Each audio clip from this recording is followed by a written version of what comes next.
ગુજરાતનું મિની દ્વારકા ગણાતું યાત્રાધામ ઢીમા જવા માટે થરાદથી જે રોડ છે તે રોડ ઉપર થરાદથી ઢેરિયાળા, ફાંગડી, તળાવ, ચોથા નેસડા, બાલુત્રી, આકોલી, માવસરી, દૈયપ, મીઠા વિચારણ, મીઠા વિરાણા, રામસરા, ગંટિયાળી, ભરોલ, સણવાલ સહિતના મોટાભાગના ગામડાઓને જોડતો મુખ્ય રોડ છે, જે અત્યારે ખખડધજ અને ખાડાઓથી ભરેલી હાલતમાં છે।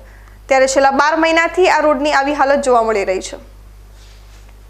જે કોન્ટ્રાક્ટરે કરોડો રૂપિયાના ખર્ચે રોડ પૂરો કર્યો હતો તે પણ હવે તેનો ટાઈમ પૂરો થતા જતો રહ્યો છે।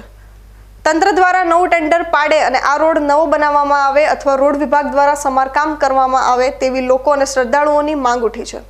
ત્યારે રોડ ઉપર ચાલતા વાહન ચાલકો સહિત રાહદારીઓ અને શ્રદ્ધાળુઓ મોટા પ્રમાણમાં પરેશાન થઈ રહ્યા છે। છતાં જવાબદાર તંત્રે આંખો આડા કાન કરતું હોય તેવું જોવા મળ્યું છે। તેમજ યાત્રાધામ ઢીમાને જોડતો રોડ હોવાથી દર મહિને પૂનમના દિવસે લાખોની સંખ્યામાં શ્રદ્ધાળુઓ દર્શનાર્થે આવે છે।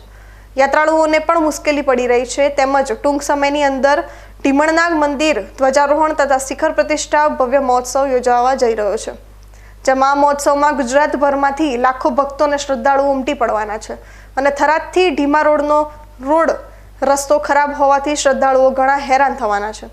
આથી થરાદ રોડ વિભાગ અને તંત્ર તાત્કાલિક ધોરણે આ રોડનું સમારકામ કરાવે તેવી શ્રદ્ધાળુઓની અને લોકોની માંગ ઉઠી છે।